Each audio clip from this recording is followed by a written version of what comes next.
Welcome to the broadcast. We will begin in 2 minutes.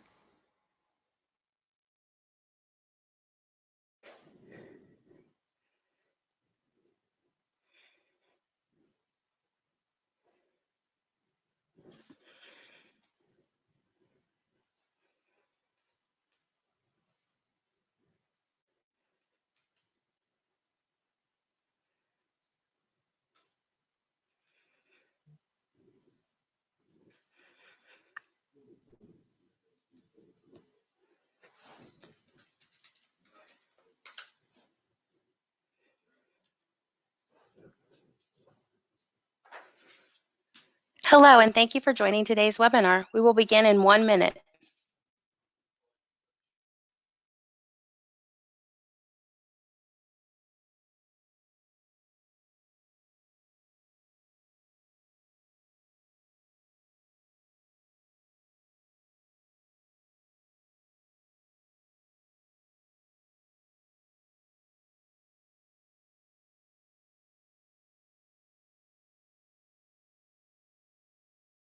Hello, and thank you for joining today's webinar. We are ready to begin. Today's webinar is eligible for 1 contact hour. Sigma Theta Tau International Honor Society of Nursing is accredited as a provider of continuing nursing education by the American Nurses Credentialing Center's Commission on Accreditation. The speakers and planning committee members have disclosed no conflicts of interest.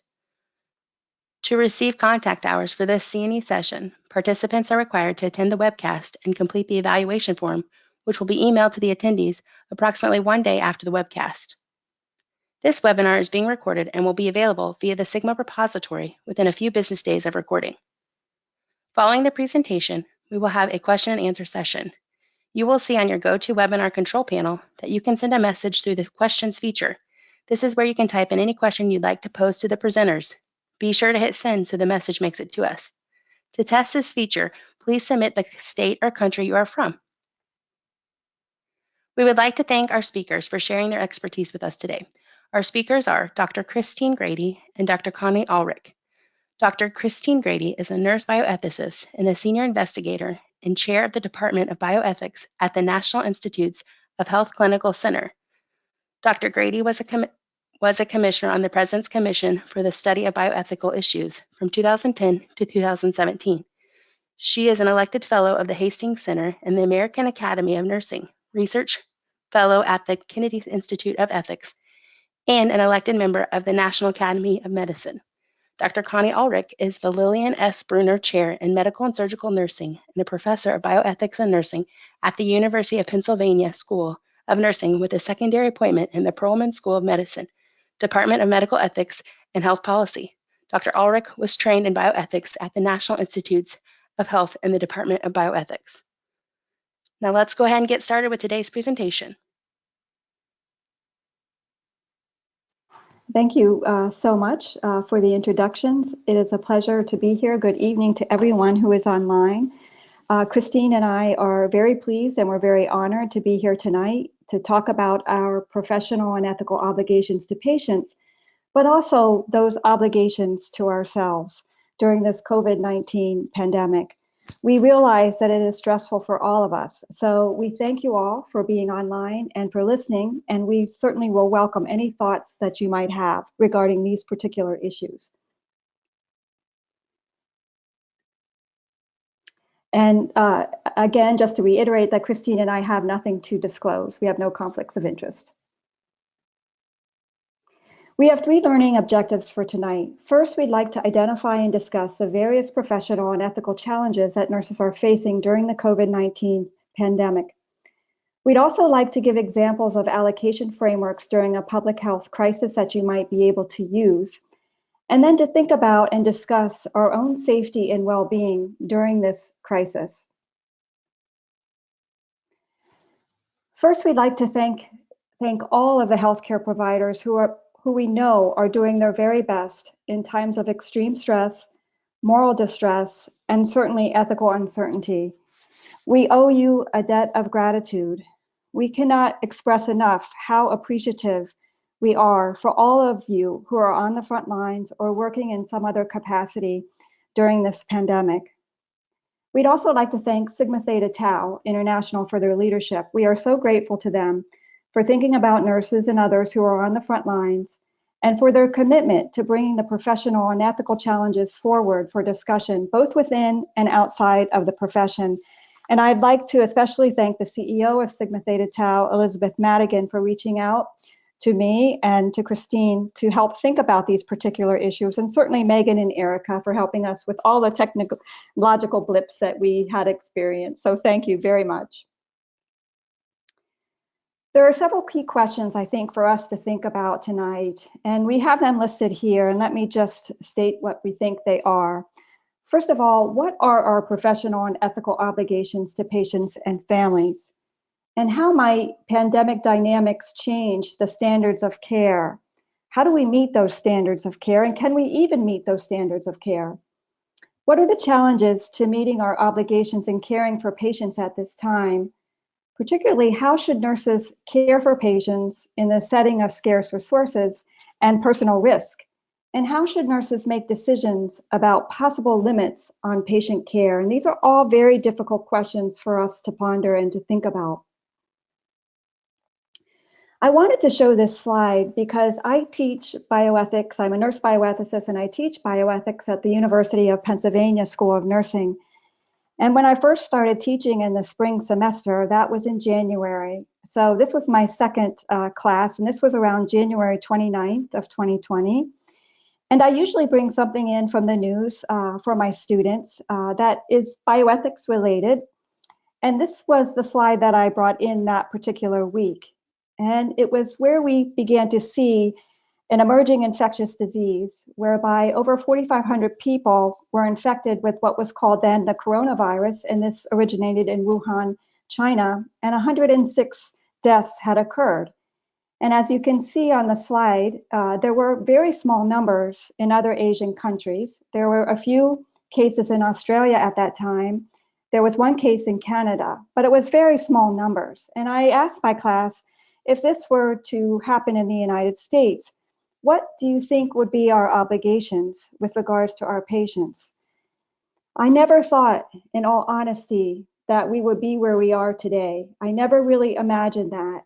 And when you look at this slide, what we are seeing today, and Christine and I have changed the slide possibly, I think, like more than 4 times, and thinking about the numbers because they certainly have changed every hour. And this was as of about 5 p.m. Last evening. And so looking at the numbers tonight, they certainly have changed. But as we can see, the pandemic is in every country and across every territory. We know that as of tonight, there are confirmed cases in the United States of more than 380,000 cases. There are more than 12,000 deaths in the United States. Globally, there are more than 1.4 million cases, and more than 80,000 deaths have occurred globally, with more than 100 healthcare workers who have died throughout the world, and that includes nurses, physicians, paramedics, dentists, technicians, physician assistants, pharmacists, and others. I think when we see these statistics, we are rightfully worried, and we have some fear as to what this means for us as a society, what this means for us as a global community, what this means for us from a healthcare systems perspective across the globe, and how will we continue to deliver quality care based on the standards of care to which we have been trained and to which we know? And how will we flatten the curve, to use the language of our scientific experts so that we can move forward? So we have very different practice realities today, and we are grappling with many challenging ethical issues, and we've listed a few here that we've been thinking about, and they include the following: providing needed care for very ill patients, increasingly under conditions where demand exceeds capacity, dealing with the scarcity of personal equipment that might protect us, and scarcity of staff and beds and ventilators and other resources, caring for colleagues or friends who become ill, who might need ventilation, and who might be in the ICU. Working with distressed patients, families, and staff, particularly those patients who might be at end of life and are alone. worrying about our own safety and our overall well-being. Will we transmit this to our loved ones, our family, our friends, our partners, and others? And certainly concerned about the marginalized and many, many other issues. So Christine and I think that we are in somewhat uncharted waters, both professionally and ethically. And many people in the bioethics community have started to think carefully about these issues and have developed helpful frameworks, some guidelines, and some algorithms. And we will present some of those to you. Yet I think it's fair to say that there are very few universally accepted answers for nurses and others who are on the front lines. But we will do our best to share our thoughts and our experiences with you as nurse bioethicists. And we certainly welcome your thoughts and questions on what you believe are the professional and ethical concerns that you are facing in your practice or that you are worried about because of the COVID-19 pandemic. The question that I first asked, do we have a professional and ethical or moral obligation to patients? Well, I think all of us would answer yes. To some degree, we do. We do have a moral and professional obligation to care for patients, even in the face of difficult circumstances. And I would argue that probably all of us who have practiced nursing have been in difficult circumstances, regardless of that practice setting, whether that was in an intensive care unit, a neonatal unit, a pediatric unit, in an operating room or an ER or some other type of practice setting. And some risk we accept to ourselves. And I underline "and some" because I want us to think about what is an acceptable risk to us during this time period. Generally, we think that indeed we have positive duties to help and to aid others who are ill and to alleviate suffering and pain. We also have specific role-related positive duties to provide care. We have a special obligation by virtue of our knowledge and our expertise. We have a social contract with society. We have a fiduciary relationship with our patients and their families, which is based on trust. And we know that we are trusted by the public. Every year, we are the profession that is most trusted by the public, and we are the largest profession. So we have expertise and skills that the public does not have. And therefore, we have an obligation to be able to help and support them. The ANA Code of Ethics, or the American Nurses Association Code of Ethics, outlines our values and beliefs as a discipline. And it sets the standards, as does the International Council of Nurses Code of Ethics for my global community friends and colleagues. And that was revised in 2012. But both of these guidelines speak to our fundamental responsibility to promote and restore health, to prevent illness, and to alleviate suffering. And these codes really embody who we are as a profession, and it guides us in our work. Now, it doesn't tell us specifically what we are to do in a pandemic, but it does provide normative statements about how we ought to act. And I think what I've highlighted here, if you see the two that I've highlighted, first of all, I think we would all agree that our primary commitment is to the patient, whether that's an individual, a family, a group, a community, or a population, and that we do practice with compassion and respect for the dignity, the worth, and the unique attributes of every person. But I think to some degree, when you look at the highlight of 5, the statement number 5, there is some conflict here, because how do we owe the same duties to ourselves as we do to others, but how do we maintain that balance by providing our commitment to the patient and caring for the patient, yet also worrying about ourselves and promoting our own health and safety and our own wholeness of character and moral integrity, and continuing our professional growth when we're facing some of the ethical challenges that I have outlined. And in speaking with Christine, I also think that the statement number 6 is very relevant to today, because we've seen so many nurses speaking out on the issues. So this statement about how we improve the ethical environment of the work setting and the conditions of employment that are conducive to safe, quality healthcare, I think is also important, and how we balance that. We do know there is some data that support an ethical environment, and that those who do not perceive that they work in an ethical environment are more likely to leave the profession. So how we balance all of these is very important as we move forward, and how we think about that with regards to the pandemic. Christine is now going to talk a little bit about pandemic dynamics and the standards of care and how we think about those ethical principles related to the standards of care during a crisis. Thanks, Connie. I want to shift us just a little bit to try to recognize how pandemics do shift the way we think about acceptable standards of care.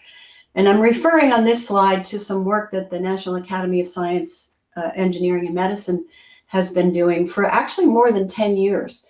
They started to think about crisis standards of care in 2009 in response to the influenza scare.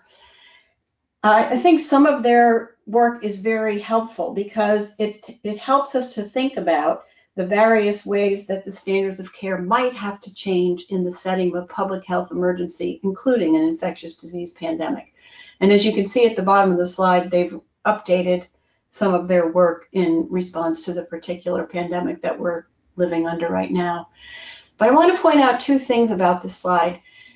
Basically, during a crisis, it's vitally important to adhere to core ethical principles, and they name a few of them: fairness, duty to care, duty to steward resources, transparency in decision-making, consistency, proportionality, and accountability. And I'm going to define each of those a little bit better on the next slide. But before I do that, I want to point out another thing about this.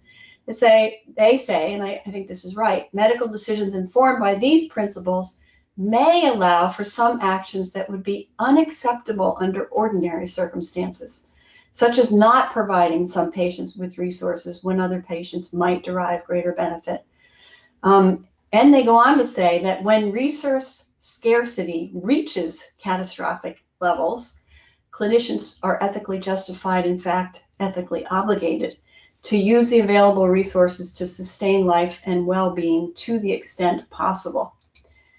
So the principles that they enunciated are on this slide, and I want to thank Denise Dudzinski for this slide that she shared with some of us in the ethics community, where she laid out the different principles that the National Academies had said were important in thinking about crisis standards of care. And they include fairness, that standards to the highest degree possible recognized as fair by those affected by them, including lots of communities who would be affected by the standards. The duty to care, that are standards focused on the duty of healthcare professionals to care for patients in need. We've already mentioned that, Connie did already, and we'll come back to it also later. The duty to steward resources, that healthcare institutions and public health officials have a duty to steward scarce resources, reflecting the goal of saving the most lives as possible. Transparency in decision-making and information sharing, consistency in the application of standards across populations and among individuals, regardless of their human condition. Proportionality in terms of public and individual requirements must be commensurate with the scale of the emergency and the degree of scarce resources. And accountability, in the end, we have to be accountable for all the decisions that we make. One of the things that I felt was very useful in the Academy's work is the description of a continuum of care for crisis standards of care. And this is important to me because I think we all have heard discussions or read in the news concerns about, maybe there won't be enough ventilators and somebody will have to be denied a ventilator. But in the preparation for crises of this nature, they distinguish three parts to the continuum of care for crisis standards of care. Conventional care, where everyday services are the way they normally are. We give the usual standard of care, we have the usual complement of patients or maybe a few more, but nothing dramatically has changed. Contingency care, when the demand for staff and equipment and pharmaceuticals begins to exceed this supply. And this, in the contingency care stage, we do everything possible to do functionally equivalent care, meaning that we try to give the care that we give in normal circumstances, recognizing that some adjustments are needed. And then crisis care, when the resources are so depleted that functionally equivalent care is no longer possible. One of the things that's really important for all of us to think about is how important the contingency stage is. And to my knowledge, despite the tragic circumstances that some cities in the United States are experiencing right now, very, very few places have entered the stage of crisis care. Most are functioning under contingency care kinds of standards. So another thing that's really important in this idea of how pandemics change the dynamics is that our ethical priorities shift. And this, again, I think to Denise for this slide. Our usual standards of care in usual circumstances are we prioritize respect for patient autonomy, maximizing the benefit to each of our patients, fidelity and allegiance to each patient. And we still know that in normal circumstances, not everybody who could receive benefit from treatment does get it, often because of lack of access or insurance. But when we shift to public health crisis or crisis standards of care, the focus changes from on the individual patients to taking into account respect for the common good. And that ends up having more weight in some cases than individual autonomy. It also is true that practitioners sometimes have less autonomy, that we are focusing on maximizing benefit to the greatest number of people and allocating scarce resources responsibly.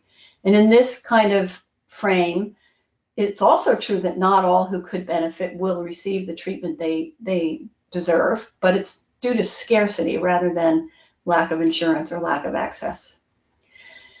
So one thing that's, in addition to changing priorities, one thing that we should recognize is that there's a lot of fear, and Connie mentioned this before, but fear is not new. 5 years ago, Connie and I wrote a paper in the setting of the Ebola crisis and recognized that all of us who have worked in nursing and medical professions have been fearful at some point in our careers. Perhaps fear of communicating a poor prognosis to a cancer patient, or of placing an intravenous line in someone with scarred veins, or simply saying the wrong thing to a family in distress. We also sometimes fear for our own safety, such as when a violent patient lashes out, or a patient has active tuberculosis or another contagious disease. So these are not new situations. These are ones we've all experienced in one way or the other.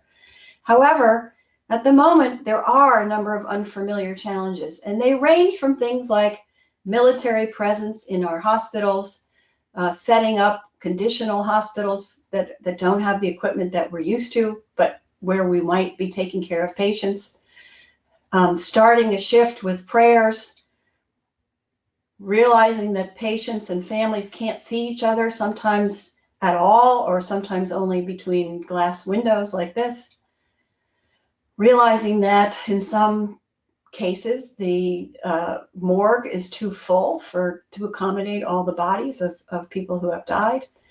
And also realizing that a lot of people are working very hard to make it possible to take care of patients, and they rely on other people staying home to keep them safe. So these are really unfamiliar challenges that we haven't seen or don't see very often in our nursing careers. So I want to say a little bit about dealing with scarcity of resources, because one aspect of the crisis standards of care and of the fear that we are experiencing has to do with the fact that resources are scarce. And these are a variety of different kinds of resources, as Connie alluded to earlier, including PPE, including staff, including beds, including ICU beds, etc. And Connie also mentioned that we are charged with trying to balance our care obligations and commitments with the duty to also care for ourselves and our loved ones. And there are two reasons that caring for ourselves is really important. And that is, of course, to protect ourselves and our families and the people that we come into contact with, both at work and outside of work. But also there's a utilitarian idea that we need to protect and conserve the healthcare workforce so that we can continue to care for people who are ill. And these become really challenging times across the continuum of care. So this is a busy slide, but I just want to recognize that there's a very interesting way to think about the continuum. As I mentioned before, there's usual standards, contingency standards, and crisis standards. And if you look at this slide, you'll see that the scarcity might be of stuff like medications, but also PPE and ventilators. The scarcity might be of space, and the scarcity might be of staff. And there should be, and there is, planning going on for what happens at the different stages of the continuum of care in terms of all of these elements. And you'll see if you look at the chart, I'm not going to read the whole chart, but I'll pull out a couple of items to draw your attention to. One is, in the usual operations, usual quality, there might still be reserve staff needed. But as you move along the continuum and get to crisis standards, things change with respect to staffing. And you may be in places where this is already happening, but many places around the United States and around the world are calling for staff who have been retired to come back into the workforce, staff who work part-time to work full-time. People are being shifted from one kind of setting where they usually work to another. I spoke to somebody the other day who's a pediatric critical care person, is now being asked to work in the adult critical care unit. And so these kinds of shifts have to occur as the crisis standards set in. But as I mentioned earlier, I think we are still in almost every place in the contingency stage of this continuum.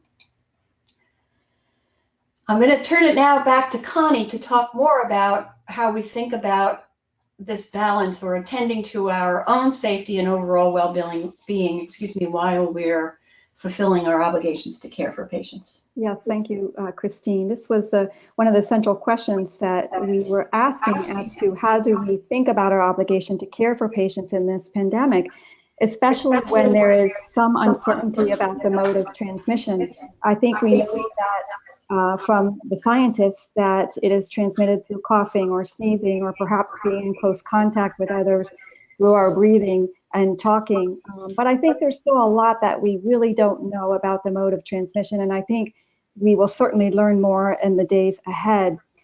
And there is concern, and we've seen this concern day after day about the lack of personal protective equipment that nurses and others who have had to use whatever they could find to protect themselves within the workplace. Staffing shortages that may compromise safety.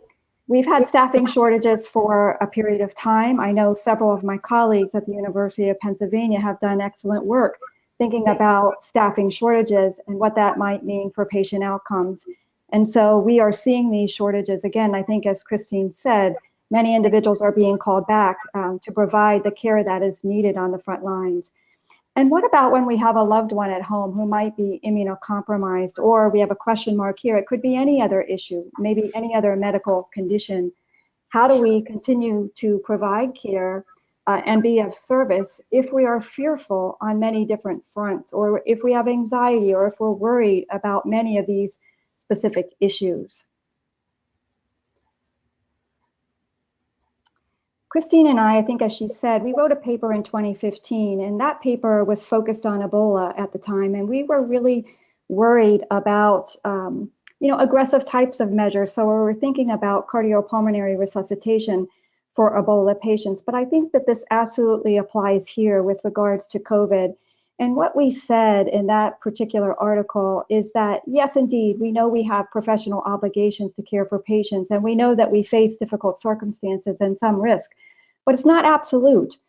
There is not an absolute duty when we face risk. And if there is risk to the nurse, sometimes that can be a justification for not providing particular kinds of care in certain circumstances, and it can outweigh the nurse's obligations to provide care. It might not make us feel good, but there is certainly not an absolute duty. So in the face of possible serious or life-threatening risks to the nurse, there has to be a careful balance or a careful analysis of these risks in light of possible benefits to the patient, and that is crucial.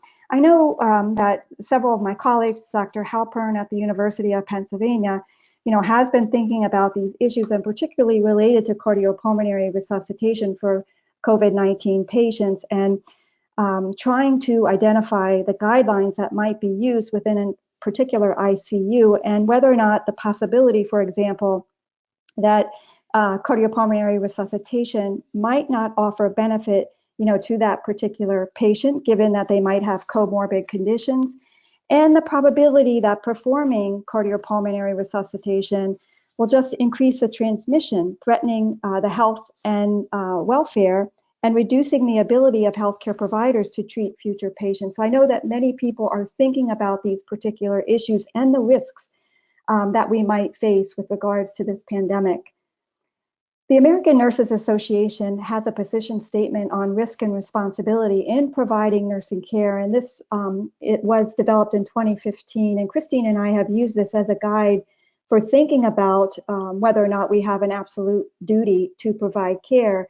And if all four of these criterion are met, then yes, we might say that we have a moral obligation, and they include the responsibility if the patient is at significant risk of harm, loss, or damage if the nurse does not assist. The nurse's intervention or care is directly relevant to preventing harm. The nurse's care will probably prevent harm, loss, or damage to the patient. And then finally, the benefit the patient will gain outweighs any harm the nurse might incur and does not present more than an acceptable risk to the nurse. And I think this last statement is the one for me, and I think for all of us to be thinking about with regards to what is that benefit to the patient, and what is the benefit that that patient will gain, and does that outweigh any harm that the nurse might incur with regards to whatever type of procedure or treatment that we might be indicating for that particular patient. So yes, indeed, nurses and other healthcare professionals promise to provide care to those in need.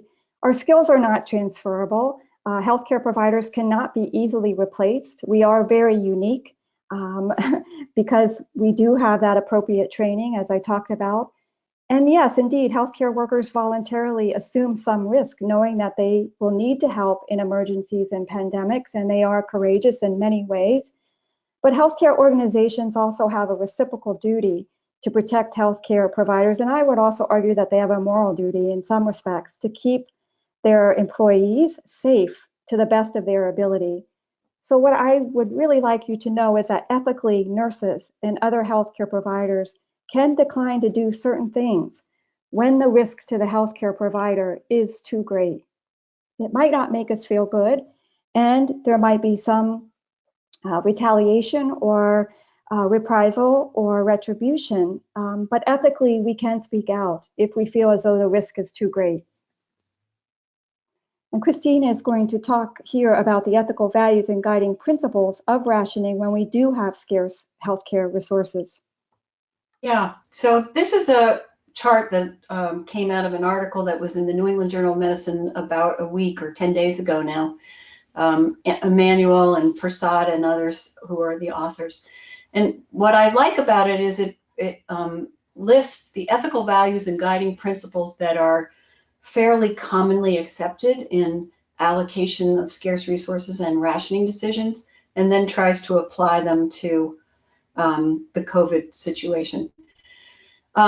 Importantly, there are some of these values and guiding principles that are widely accepted as relevant, and there are others that are a little more controversial. So I'll try to just point them out very quickly. The first one I think is most people say that in the setting of a pandemic, or when allocating resources and scarce resources in any situation, the most important thing is to maximize benefits, and to do so by saving the most lives, and that receives the highest priority. I've had people say that what we really should think about is that in maximizing benefits, the most important thing is providing the best care for the most people, but doing so in a way that sustains trust in the healthcare system and some social cohesion.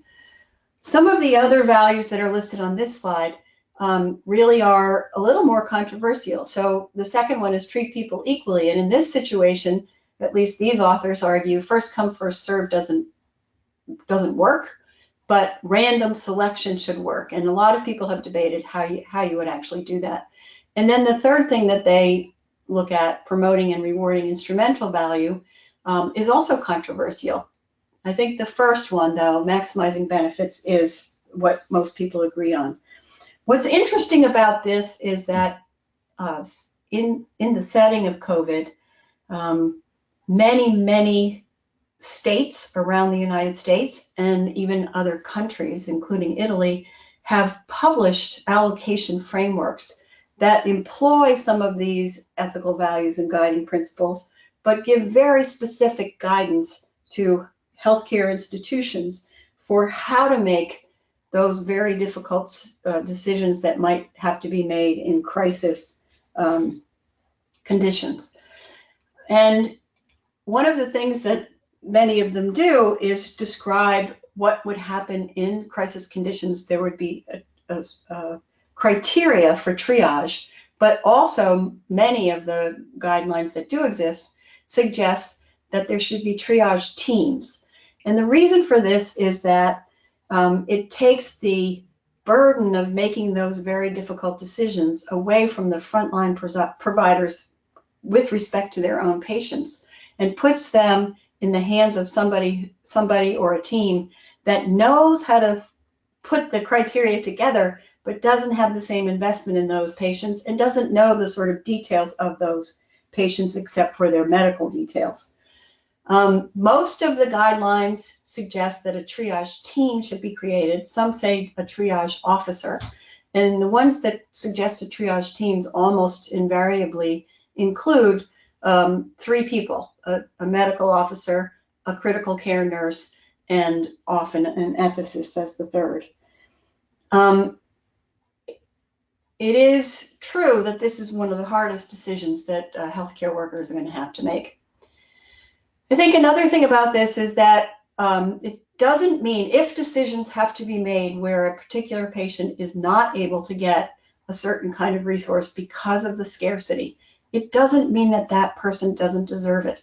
It means that they can't, that there just aren't enough for the number of people there. And so the decisions are being made on maximizing benefit, who has the best long-term or short-term survival. At the same time, patients who do not receive certain limited resources should still always receive quality care and palliative care as appropriate. And we, as nurses and other healthcare providers, will continue to care about all of the patients, not just those who get the coveted resource. When we're thinking about this shift, as we talked about before, from the idea of caring for individuals to shifting to thinking about the needs of the community or the population, and having to perhaps make very difficult decisions about allocation of scarce resources, this shift, and I'm going to point to the last box on this slide, creates great tension for clinicians, including ethics consultants, and that's what my job is, but for clinicians who are on the front line, for clinicians who are making the decisions, and for everybody who's supporting them.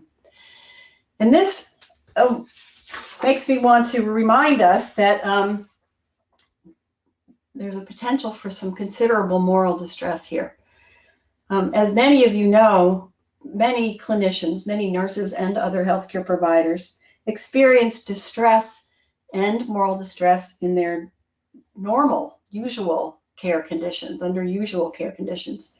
But in this kind of situation, moral distress, or the feeling of being unable to do the right thing, or feeling powerless to avoid wrongdoing or harm, or perceived wrongdoing or harm, is foreseeable during a prolonged public health emergency, and especially when resources are limited. So I think it's probably important for us to recognize that moral distress is likely both before, during, and after crisis conditions might attain, and we should recognize that that's the case and do whatever we can to address moral distress. I think it's also true that we all see, and I'm sure some of you are examples of this, We see nurses and others being very courageous, doing what they need to do to care for the patients that they have.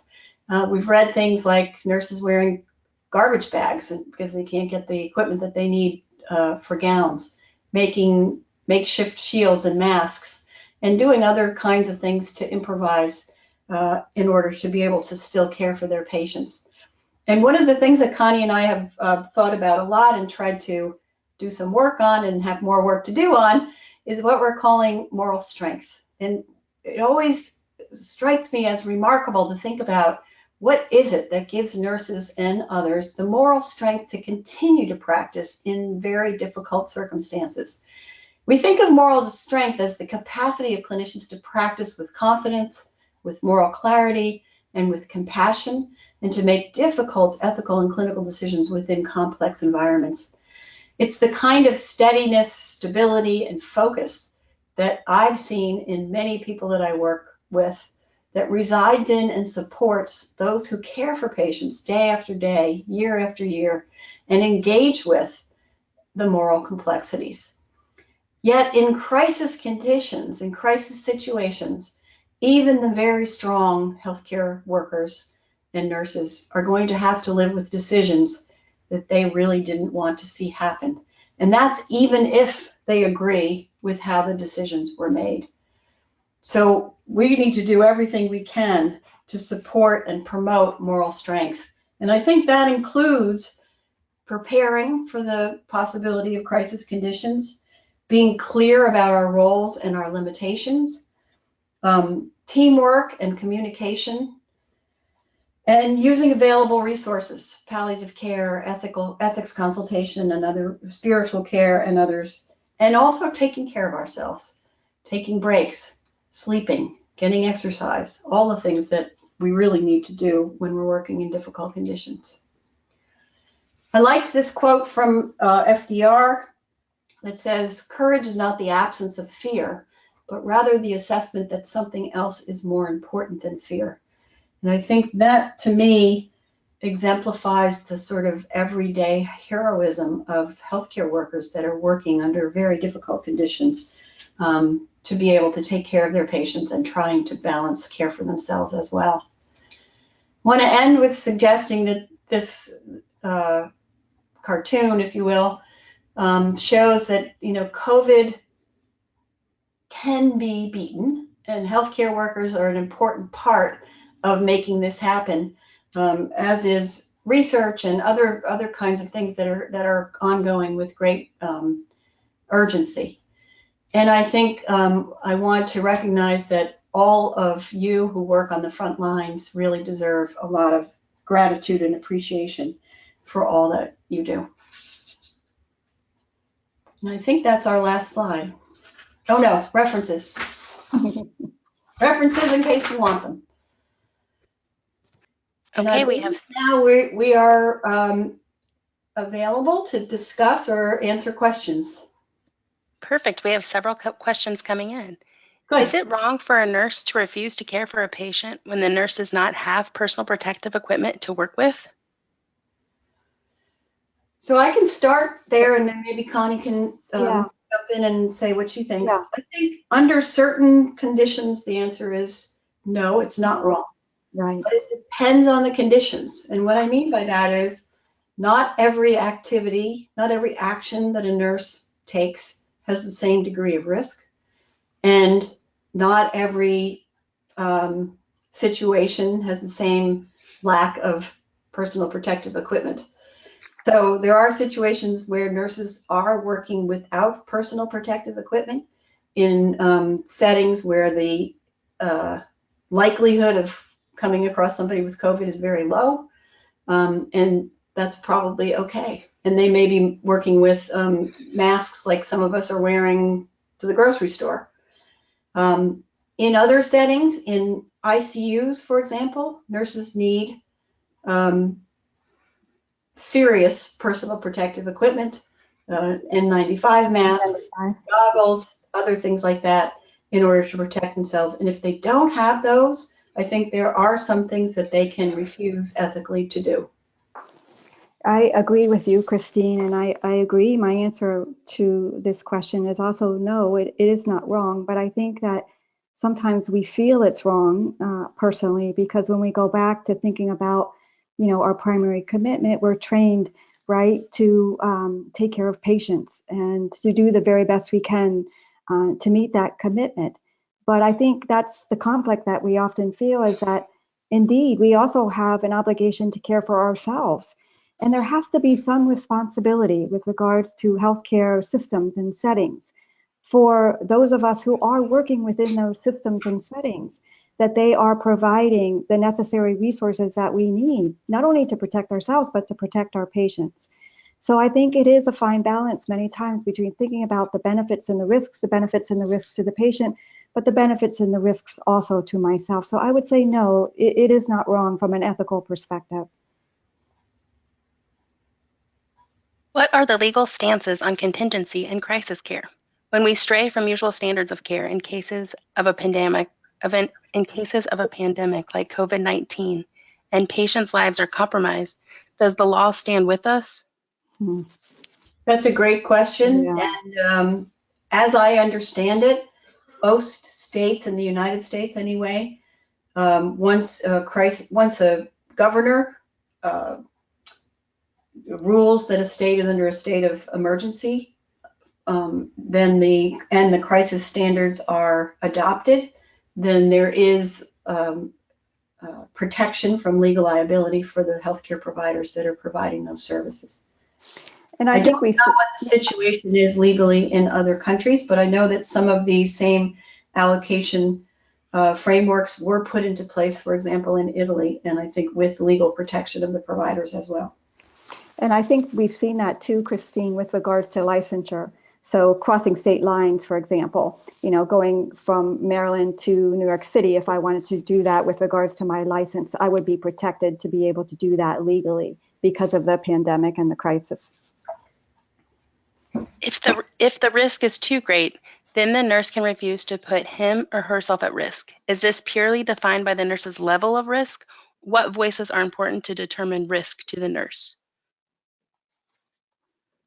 So if you go back to that, I don't know if you have that slide, the four criteria that the ANA put out, I think are really helpful. Yeah. Because what they do is they give you criteria by which to evaluate the risk and the possible harm to the nurse as well. This one, yeah. So in a particular situation, if the patient is at significant risk of harm, loss, or damage, if the nurse does not do what he or she is supposed to do, the intervention that the nurse could provide is directly relevant to preventing harm. The nurse's care will probably prevent harm, loss, or damage to the patient, and the benefit that the patient will gain outweighs the harm the nurse might incur. So that's a sort of standard risk-benefit analysis. And so the answer to your question is it really depends on what the intervention is, what the situation is with respect to protective equipment, and how much risk the nurse feels he or she is under. And I think we have to be able to communicate that risk, that we feel that it is a risk. So, I think Christine talked a little bit about teamwork. How do we work together as a team? How do we be transparent with what we're feeling? And that potentially we might feel that we are at risk if we do not certainly have the personal protective equipment. And how do we speak to our managers or healthcare administrators about these particular issues so that we can feel more comfortable in placing ourselves in these situations? How do you tell patients not receiving those limited services that they can't receive it, and do you tell them why? Yeah, that's a great question. Mm-hmm. So there have been huge discussions about this among the ethics community, and there are a couple of things that I would say. One is most people recommend that there be great transparency when these guidelines are developed in a particular region and when they're put into place. So that, in other words, people in the community around the hospital know that this is happening. Some have argued that we should be telling people when they get to the hospital. If we're in crisis standards of care, this is the situation. Others say that doesn't make sense and we should just tell people at the time that those decisions are being made. I think it's, as the questioner, I'm sure, thought of when he or she asked the question, those conversations must be really difficult to have, but I think having them is necessary if those decisions are being made. Thank you for the terrific presentation on ethical considerations in crisis, a topic that is often overlooked and understudied. Would you care to comment on the ethical issues in our current situation in which global country leaders are considering both the economic concerns over closing down businesses in their countries and the real-world economic issues and public health concerns? Many countries do not have the financial reserves like the U.S. and are in financial crisis situation due to stopping commerce in their country and the need to adhere to public health data and recommendations. Yeah. So it's a really tough, Yeah. my own views, really tough balance because economic crises can also affect health in the end, and not just the economy. In a sort of crude way, it's a calculus of how much risk you're willing to take. How many deaths are you willing to accept in a situation where there's tons of uncertainty about where this virus is going and how many people will ultimately be infected. So it's a very difficult calculus. I don't have a good answer for any of those. Let me just also say that, I agree with Christine on this. It's very difficult, and there are many financial issues that we see them here in the United States as well. There will be access to care issues. There will be insurance issues, financial ruin for some people, I believe, in the future.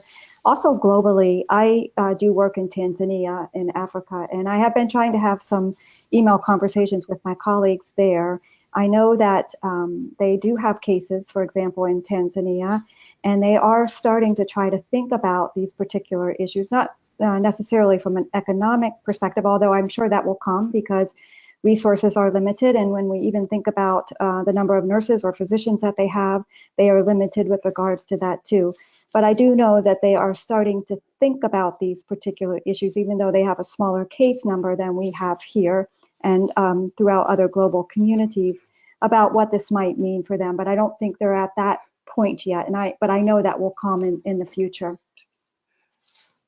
I know caring for families of the patients may not be at the forefront during crisis. However, I can't help but think of the long-term effects like PTS, post-traumatic stress, and complicated grief the survivors will live with. What do we owe families? Yeah, this is very, very difficult as well. And I thank you for this question. I just recently published an op-ed in the Boston Globe about this concern because I'm very concerned about the emotion, the short-term and the long-term emotional well-being of nurses and families and patients and others. And I absolutely agree with this particular caller here that I am worried about PTSD, about depression, about cumulative grief because nurses, for example, are seeing loss after loss of patients. I mean, we're used to seeing loss, but not at this volume. And with regards to patients and families, I think being isolated from your loved one, going into the hospital, having to be isolated, going to an ICU, for example, at the end of your life, not being able to communicate perhaps with a family member. These are all issues that for family members are going to be able to be quite distressing and even morally distressing, for them. And I think in the long term, we're going to have to think about what resources are going to be needed for families, for clinicians, for everyone who's associated, with this particular situation, because I do believe that emotionally, long term, there is going to be a significant burden. I think in the short term too, there might be some things that we can do to help families. I think as Connie mentioned, unfortunately, because of visiting policies and fear of contagion, sometimes when somebody is really sick, their family cannot visit them. They can't see them. But people are being creative with, devices and other things where they can talk to each other, write to each other, things like that. I think it's also a time that we call in the resources that are available to us that sometimes are pretty stretched already, but palliative care services, spiritual care services, maybe volunteers who live in the community who can help with families who are struggling. I think there are some examples of this that are happening in some places that I think are quite heartening.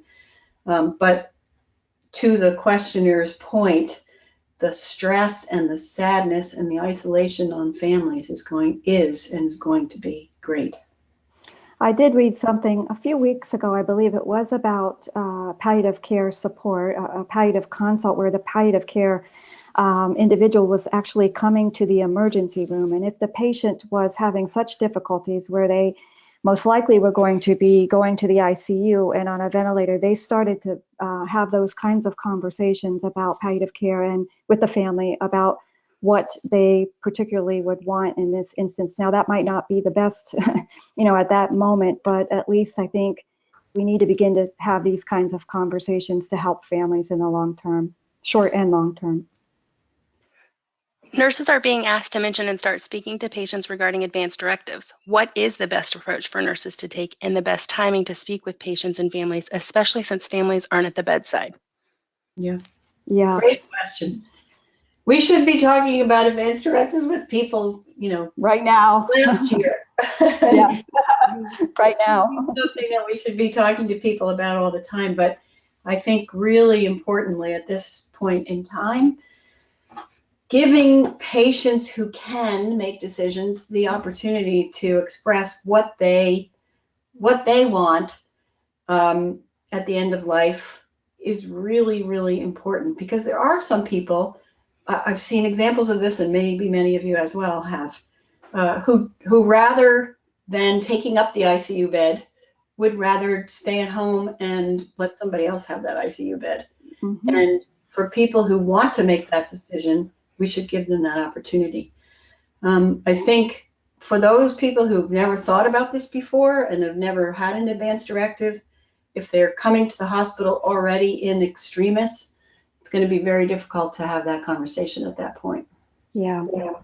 I agree. I mean, I think, we know the data, about a third of Americans, for example, have an advanced directive. So we know that we've struggled with trying to have these conversations. We don't always feel confident having them, but I do think that now is the time, even within our own families, that we need to have these conversations before we might ourselves, be in the hospital. So I think, as Christine said, we should have had them a long time ago, but perhaps now with COVID, it really has brought it to the forefront that we need to begin to have these kinds of conversations. And they are sensitive, but they are so important, to determine what is it that we want and what is meaningful to us.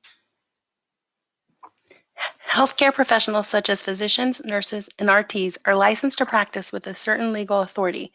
Are you concerned that physicians and nurses are being asked to practice beyond their scope of practice during this pandemic?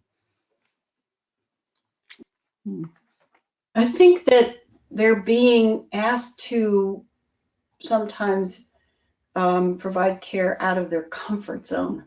Yeah. I think so. What I mentioned before, somebody who's a critical care practitioner who now may need to work with adults instead of children, their scope of practice still might allow that, but they're not used to working with adults, and there are certain things that they'll have to learn.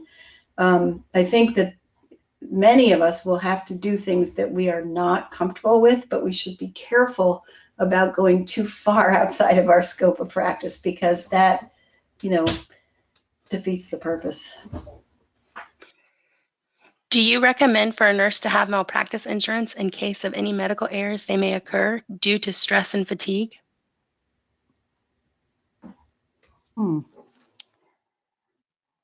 That's a great question. I'm not sure how to answer that question. Maybe somebody could tell us, how often do nurses have malpractice insurance anyway? Is that a common thing? I assume that you were most likely covered by your hospital system. Organization, yeah, okay. Yeah. but that certainly might not be the case with every institution. Yeah, sorry, we don't have a good answer on that one. But we definitely will try to find the answer for you. But I hear what you're saying, actually. I mean, I do agree with you in the sense that you're right. I mean, some of the literature and the data do show that, individuals who are tired, who are fatigued, who are worn out, there is a higher possibility there that you might have a medical error. And I think that, that is worrisome on many different levels. But I certainly don't have the answer with regards to the legal issue here, but we will certainly see if we can find out what that might mean. What resources do you recommend for nurses dealing with moral distress? Well, I think there's some literature that suggests that there's a few things that do help in normal circumstances, and I can't imagine that they wouldn't also help in these circumstances. And those include things like working with a team, being able to express one's views about what is happening or not happening, having transparency from the institution about what the rules are, what the expectations are, what the limitations are, having respect between members of the team in terms of respecting collaborations. I mean, all the contributions of the collaborators and things like that.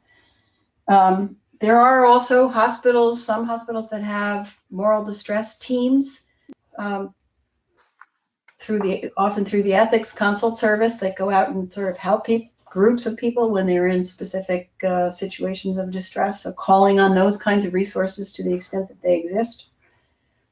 I don't know, what else, Connie? Using your voice, making sure that you are being proactive, using your voice to express any concerns that you might have, seeking ethics consultation service. You might not have a moral distress service. I know UVA does, University of Virginia does, but you might not necessarily have that at your university but you can consult with an ethics consultation team that is at most hospitals if you are suffering from moral distress or have a concern that you need to discuss with a particular objective voice, so to speak, and or palliative care. You can also call a palliative care consultation if you need to speak with someone, and pastoral support. Absolutely, you can contact them as well. How do we navigate the ethics for nursing and do what is right by our own oath when we see the political climates around the globe that are using the pandemic for political gains or to try to spin a story?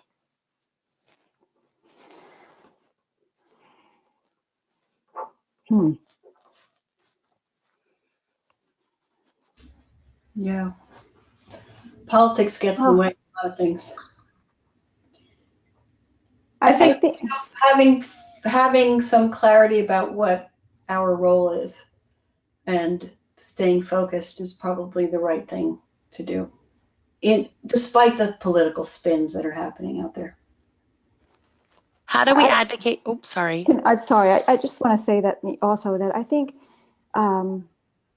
there is concern about trust and mistrust with regards to the system, the larger political system, the healthcare organizational systems. Who can we trust to tell us the truth when every day there are changes with regards to what we need to do to protect ourselves or to protect our patients.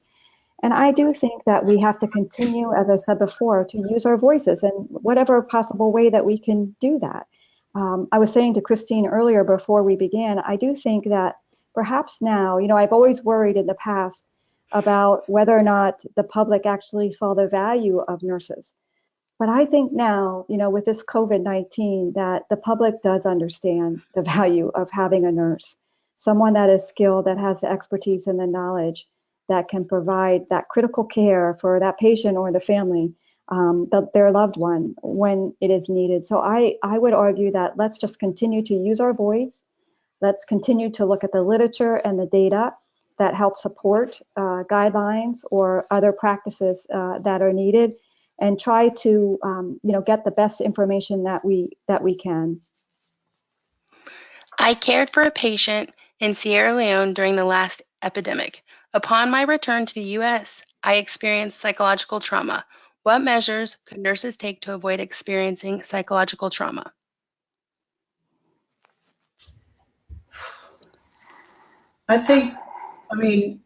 I guess the question is, was the psychological trauma from the experience of caring for patients in that setting, or from the reaction of people when you came back to the United States, or both?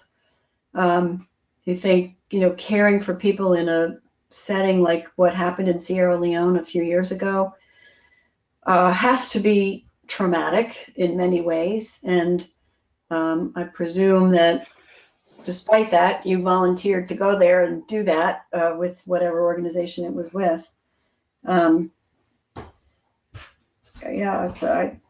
don't know how to. I think there are also, there are resources available. I know the National Academy of Medicine on their website has a resource for clinician well-being.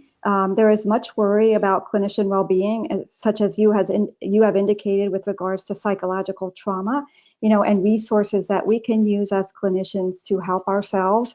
And there are also resources on the I believe it's the American Psychological Association for Nursing.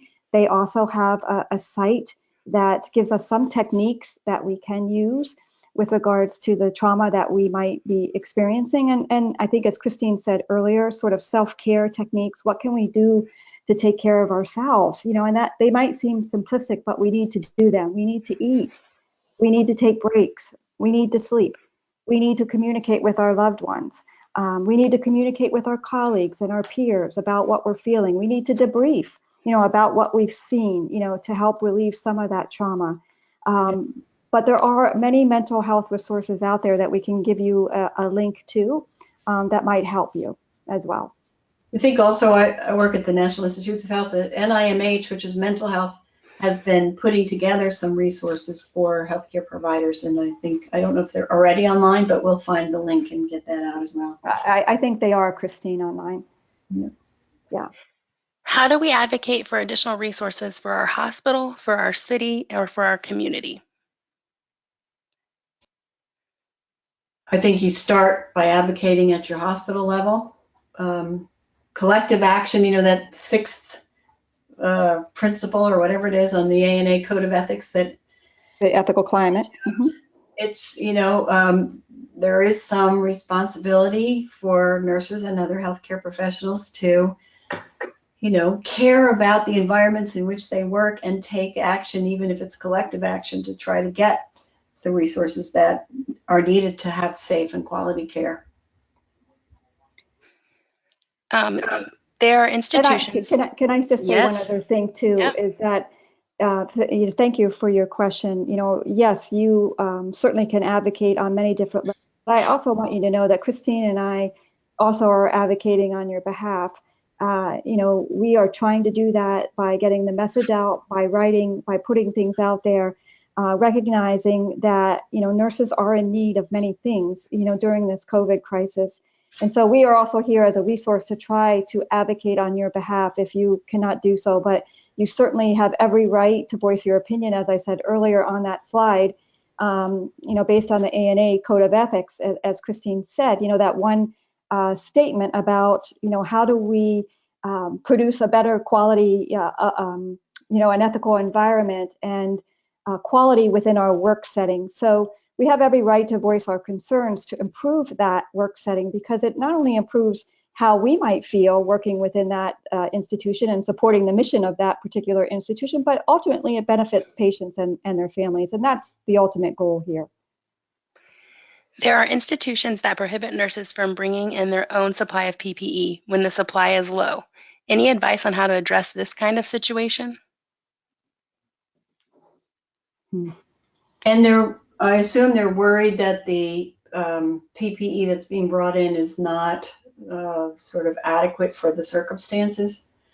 But if they're not providing the PPE that you need, then I think it's a sort of, not battle, but a debate that you need to have with the powers that be that are making those decisions. Because I know, for example, in the hospital that I work in, they are very, very, very carefully stewarding the supply of N95 masks and making sure that only people in on units and in situations where they need them, have them. Nobody else needs them. None of the rest of us in the hospital need those masks, but we have regular surgical masks. And so I think, being clear about what you need in certain circumstances and then negotiating with the leaders of your institution to get those in those circumstances so that you don't have to bring in your own from home. Well, thank you so much to our presenters today for the great information. Sigma is grateful that you took the time to share with this audience and look forward to hearing from you in the future. Just a reminder to our attendees, please submit the state or country you are from. And thank you to our attendees for joining us. Have a wonderful night. And Thank if any, you all very much. yes, thank you all very much. We appreciate this opportunity and the time to talk with you. And we appreciated your questions. They were great. Yes, very good.